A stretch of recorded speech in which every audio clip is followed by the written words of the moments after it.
For more on this, let's bring in Barbara Smith, a former law clerk to Supreme Court Justice Samuel Alito. She also worked in the White House counsel's office for President George W. Bush. And Brianne Gorod, chief counsel for the Constitutional Accountability Center and former law clerk for Supreme Court Justice Stephen Breyer. Welcome to both of you. Brianne, to you first. Democrats are expressing some concerns, maybe a lot of concerns about this nomination. How about you? Yeah, there are a lot of reasons to be concerned. There are a number of troubling aspects of Judge Gorsuch's record. A penchant for siding with corporate interests and corporations over individuals, trying to hold them accountable when they violate the law.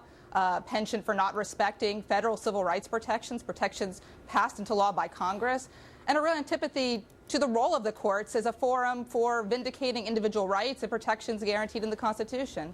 I mean, this nominee has a very heavy burden, a burden of showing that he has mainstream views, that he will put law over ideological preferences, and critically that he is independent of the president who appointed him. I mean, it's worth keeping in mind the context in which this nomination comes. We're just days past the announcement of the president's Muslim ban, his firing of the acting attorney general for refusing to defend that ban. I mean, we need to know that Judge Gorsuch does not share the, frankly, authoritarian views of the president who nominated him, and that he respects the critical role of the courts as an independent check on illegal action by the executive branch. Well, because words matter, it's worth pointing out that it's not a Muslim ban, it's a travel ban, and it is temporary. I just wanted to go to you, Barbara. What is your view of Judge Gorsuch?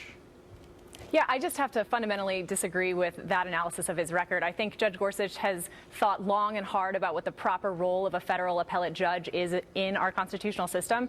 He's a textualist and an originalist, and what that means is that he reads the text of the statute or the constitutional provision that comes before him, and then he neutrally applies the facts of the case to that law. And I think that's the kind of justice we want to see on the Supreme Court. You know, I think his qualifications are really unchallenged. There's no way you can say he's not extremely well qualified to sit on the court given his view of the role of a judge. I just don't think it's fair to level substantive charges at him based on what you think, his view of particular issues might be, because the fact is we don't know. He is a fan, an acknowledged fan of the writings of the late Antonin Scalia, the man that he would replace Brianne.